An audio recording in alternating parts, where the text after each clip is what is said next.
ನಮಸ್ಕಾರ ವೀಕ್ಷಕರೇ, ಮತ್ತೊಂದು ವಿಡಿಯೋಗೆ ಸ್ವಾಗತ. ಈಗ ತಾನೇ ಬಿಗ್ ಬಾಸ್ ಅವ್ರದ್ದು ಮತ್ತೊಂದು ಪ್ರೋಮೋ ಬಿಟ್ಟಿದ್ದಾರೆ. ಅದರಲ್ಲಿ ಏನು ವಿಶೇಷತೆ ಇದೆಯಪ್ಪ ಅಂದ್ರೆ ನಮ್ಮ ಉತ್ತರ ಕರ್ನಾಟಕ ಹುಲಿ ಅಂತಾನೆ ಹೇಳ್ಬೋದು. ಮಾಳು ನಿಪ್ನಾಳ್ ಅವರ ಸಿಂಹ ಗರ್ಜನೆ ಶುರು ಆಗಿದೆ ಅಂತ ಹೇಳ್ಬೋದು. ಹುಲಿ ಸಿಂಹ ಎರಡು ಹೇಳ್ತಾ ಇದ್ದೀನಿ ಅಂತ ಕನ್ಫ್ಯೂಸ್ ಆಗ್ಬೇಡಿ. ಇಷ್ಟ ದಿನ ಇಷ್ಟೆಲ್ಲ ಟ್ಯಾಲೆಂಟ್ ಇಟ್ಕೊಂಡು ಯಾಕೆ ಸುಮ್ನೆ ಇದ್ರು ಅನ್ನೋದಕ್ಕೆ ಸಖತ್ತಾಗಿನೇ ಉತ್ತರನ ಕೊಟ್ಟಿದ್ದಾರೆ. ಹಾಗೇನೆ ಈ ಸಾರ್ತಿಯ ಕ್ಯಾಪ್ಟನ್ ನಾನೇ ಆಗ್ತೀನಿ ಅಂತ ಫುಲ್ ಕಾನ್ಫಿಡೆನ್ಸ್ ಅಲ್ಲಿ ಹೇಳ್ತಿದ್ದಾರೆ ಅಂತ ಹೇಳ್ಬೋದು. ಇನ್ನು ಪ್ರೋಮೋ ಕಡೆಗೆ ನೋಡೋದಾದ್ರೆ ಮೊದ್ಲಿಗೆ ಇಲ್ಲಿ 6 ಜನಕ್ಕೆ ಯಾರ್ಯಾರು ಲೆಟರ್ ಸಿಕ್ಕಿತ್ತೋ, ಯಾರ್ಯಾರು ಈ ವಾರ ನಾಮಿನೇಷನ್ ಇಂದ ಪಾರ್ ಆಗಿದ್ರೋ ಅವ್ರಿಗೆಲ್ಲ ಕ್ಯಾಪ್ಟನ್ಸಿ ಓಟಕ್ಕೆ ಇಳಿಸಿದ್ದಾರೆ ಅಂತ ಹೇಳ್ಬೋದು. ಇನ್ನು ಕ್ಯಾಪ್ಟನ್ಸಿ ಓಟದ ಆಟ ಏನಿದೆಯಪ್ಪ ಅಂದ್ರೆ ಸೈಕ್ ಆಗಿದೆ ಅಂತ ಹೇಳ್ಬೋದು. ಯಾಕಪ್ಪ ಅಂದ್ರೆ ತುಂಬಾ ಜನನ್ನ ಕರ್ಸಿದ್ದಾರೆ ವೋಟ್ ಮಾಡಕ್ಕೆ. ಆಚೆ ಕಡೆಯಿಂದ ಬಿಗ್ ಬಾಸ್ ಮನೆಗೆ ಏನು ವೀಕ್ಷಕರು ಇರ್ತಾರಲ್ವಾ ಅವ್ರನ್ನ ಕರೆದಿದ್ದಾರೆ. ಇವ್ರನ್ನ ಎಲ್ಲಿಂದ ಕರೆದಿದ್ದಾರೆ, ಯಾವ ರೀತಿ ಕರೆದಿದ್ದಾರೆ ಅಂತ ಏನು ಗೊತ್ತಿಲ್ಲ. ಅದು ಸಿಕ್ಕಾಪಟ್ಟೆ ಜನ ಮಾತ್ರ ಎಂಟ್ರಿನ ಕೊಟ್ಟಿದ್ದಾರೆ ಬಿಗ್ ಬಾಸ್ ಮನೆಗೆ ಅಂತ ಹೇಳ್ಬೋದು. ಇನ್ನು ಜನರ ಮುಂದೆ 6 ಜನ ಸ್ಪರ್ಧಿಗಳು ಬಂದು ಅವರು ಯಾಕೆ ಕ್ಯಾಪ್ಟನ್ ಆಗ್ಬೇಕು, ಯಾಕೆ ನಾನು ಉಳ್ಕೋಬೇಕು, ತಮ್ಮ ಬಗ್ಗೆ ತಾವು ವಿಶ್ಲೇಷಣೆ ಕೊಟ್ಕೋಬೇಕು, ಹಾಗೇನೆ ಭಾಷಣ ಮಾಡ್ಬೇಕು. ಇದ್ರಲ್ಲಿ ಯಾರು ಇಷ್ಟ ಆಗ್ತಾರೋ, ಅತಿ ಹೆಚ್ಚು ಓಟ್ಗಳನ್ನ ಪಡಿತಾರೋ ಅವರು ಕ್ಯಾಪ್ಟನ್ ಆಗ್ತಾರೆ ಅನ್ನೋದು ಇಲ್ಲಿ ಕ್ಲಿಯರ್ ಆಗಿ ಗೊತ್ತಾಗ್ತಾ ಇದೆ. ಇಲ್ಲಿ ಕ್ಯಾಪ್ಟನ್ಸಿ ಆಟಕ್ಕೆ ಸೆಲೆಕ್ಟ್ ಆದವ್ರು ಯಾರ್ಯಾರಪ್ಪ ಅಂದ್ರೆ ಅಭಿಷೇಕ್, ಜಾನ್ವಿ, ರಘು ಹಾಗೂ ರಿಷಾ ಮತ್ತು ಮಾಳು ಹಾಗೂ ಕಾವ್ಯ ಅವರು. ಇದ್ರಲ್ಲಿ ಜಾಸ್ತಿ ಪೈಪೋಟಿ ಇರೋದು ಯಾರ ಮಧ್ಯೆ ಅಂದ್ರೆ ಕಾವ್ಯ ಹಾಗೂ ಮಾಳು ನಿಪ್ನಾಳ್ ಅವರ ಮಧ್ಯೆ ಅಂತ ಹೇಳ್ಬೋದು. ಅಲ್ಲಿ ಜನರ ಕೂಗು ಕಾವ್ಯ ಕಾವ್ಯ ಕಾವ್ಯ ಅನ್ನೋದು ಸಖತ್ತಾಗಿ ಕೇಳಿಸ್ತಾ ಇದೆ. ಅದ್ರಲ್ಲಿ ಉತ್ತರ ಕರ್ನಾಟಕದ ಮಾಳು ನಿಪ್ನಾಳ್ ಅವರಂತೂ ಸಖತ್ತಾಗಿನೇ ಮಾತಾಡಿದ್ದಾರೆ ಅನ್ಬೋದು. ಇನ್ನು ಅವ್ರು ಮಾತಾಡಿರೋ ರೀತಿ ಅದು ನೋಡಿದ್ರೆ ಅವರೇ ಗೆಲ್ಲೋದು ಈ ಕಾಂಪಿಟೇಷನ್ ಅಲ್ಲಿ ಅಂತ ಅನಿಸ್ತಾ ಇದೆ. ಇನ್ನು ಮನೆಯಲ್ಲ ಅಷ್ಟೇ ಅಲ್ದಿರ ಮನೆಯಿಂದ ಆಚೆ ಕಡೆಗೂ ಅವ್ರಿಗೆ ಹ್ಯೂಜ್ ಫ್ಯಾನ್ಸ್ ಇದ್ದಾರೆ ಅಂತ ಹೇಳ್ಬೋದು. ಸಿಕ್ಕಾಪಟ್ಟೆ ಫ್ಯಾನ್ಸ್ ಇದ್ದಾರೆ.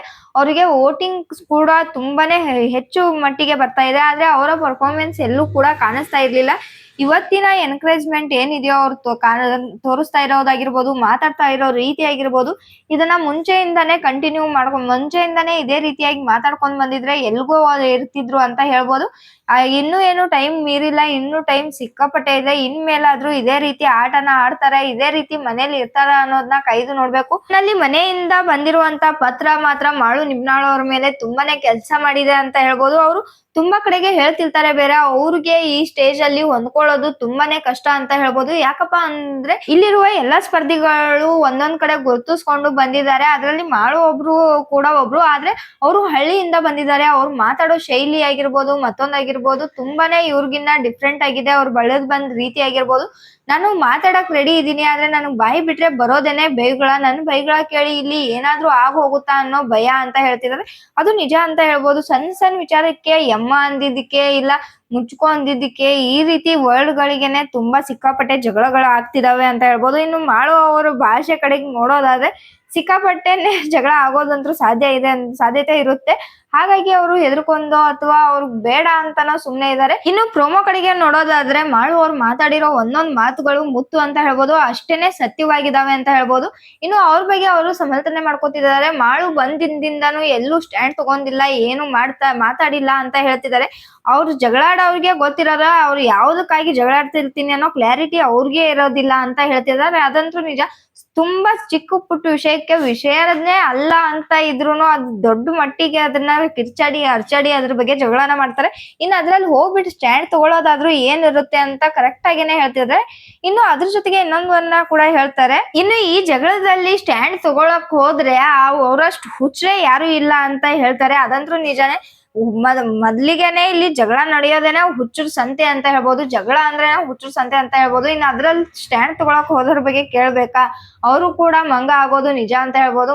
ಮಾಳು ಅವರು ಹೇಳ್ತಿದ್ದಾರೆ. ಇದ್ರ ಜೊತೆಗೇನೆ ಮಾಳು ಅವರು ಇನ್ನೊಂದ್ ಮಾತನ್ನ ಕೂಡ ಹೇಳ್ತಾರೆ, ಈ ವಾರದ ಕ್ಯಾಪ್ಟನ್ಸಿ ಟಾಸ್ಕ್ ನಾನು ಮಾಡೇ ಮಾಡ್ತೀನಿ, ಹಾಗೇನೆ ಈ ಹಳ್ಳಿ ಹುಡುಗನ ಗತ್ತು ಗಮ್ಮತ್ತು ಏನಿದೆ ಅನ್ನೋದನ್ನ ತೋರಿಸ್ತೀನಿ, ಹೊಡಿಸೆ ಅವ್ಗ್ಯಾನ್ ಮಜ್ಗೆ ಅಂತ ಸಖತ್ತಾಗಿ ಕಡಕ್ಕಾಗೇನೆ ಎಂಟ್ರಿನ ಕೊಟ್ಟಿದ್ದಾರೆ ಅಂತ ಹೇಳ್ಬೋದು.